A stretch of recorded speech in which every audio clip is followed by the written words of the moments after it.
Prime Minister Narendra Modi today inaugurated India's biggest drone festival, Bharat Drone Mahotsav 2022 in New Delhi.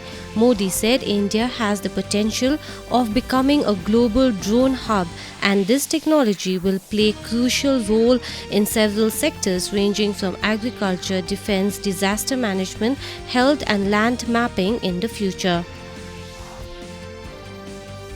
Chief Minister Conrad Sangma holds meeting on World Bank-funded Meghalaya Integrated Transport Project. State to procure 20 school buses immediately, electric buses to be procured in a phased manner. Meghalaya Education Minister Lakmen Zumbui has informed that the State Engineering College is going to be operational soon. He said the process of obtaining permission from AICTE and other agencies are on.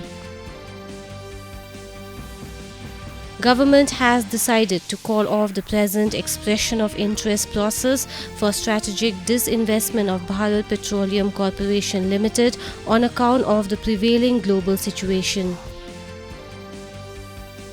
Hindi author Gitanjali Shree's novel Zait Samadhi, Tomb of Sand has won the International Booker Prize, becoming the first novel translated from Hindi to do so.